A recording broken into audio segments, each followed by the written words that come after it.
কি হলো আয়ুষ? কি এত ভাবছো? ওনারা কি জিজ্ঞেস করছেন? তো দাও। তার মানে সবটা আমার কল্পনা ছিল, আসলে এরকম কিছুই হয়নি। আপনারা আপনাদের প্রশ্নটা আরেকবার করবেন প্লিজ। স্যার, আমরা জানতে চাইছিলাম যে মিসেস গাঙ্গুলি সবসময় বলেন যে আপনি ওনার আদর্শ সন্তান, আর আজ ওনার পছন্দ করা মেয়েকে বিয়ে করতে রাজি হয়ে আপনি সেটা প্রমাণও করে দিয়েছেন।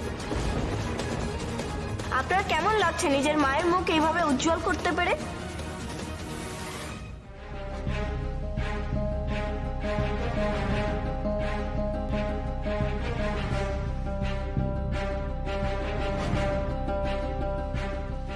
I am far from perfect.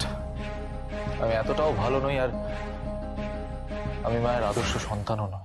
আমার ছেলের বদনাম কেউ করতে পারবে না, ইনফ্যাক্ট ও নিজেও বোধহয় করতে পারবে না। আমার দুই ছেলে ঈশান আয়ুষ দুজনেই ওরা বড্ড ভালো। আমি যে শিক্ষা আমার ছেলেদের দিয়েছি, আয়ুষ তো সবসময় তার মর্যাদা রেখেছে, কখনো আমার মাথা হেঁট হতে দেয়নি, আর দেবেও না।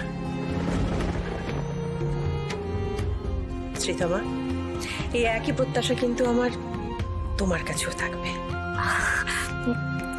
I will try my best aunty.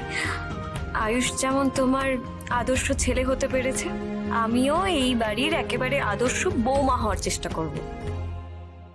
কিরে কুসুম, তোর মনে খুব স্বাদ জেগেছিল না বড়লোক বাড়ির বউ হবি?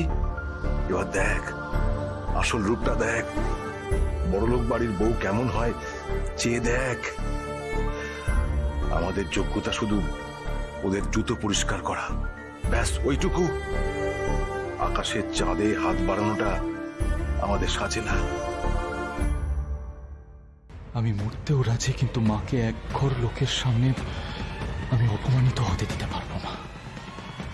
সত্যি কথাটা বলার এটা একদম ঠিক সময় নয়। আমাদের জীবনের নানান মোড়ে আমরা সবসময় আপনাদের পাশে পেয়েছি, আমাদের জীবনের নানান ঘটনায় আপনাদের সমর্থনও পেয়েছি, আর তাই এরকম একটা সুন্দর দিনে একটা আনন্দের মুহূর্ত আমরা আপনাদের সঙ্গে ভাগ করে নিতে চাই।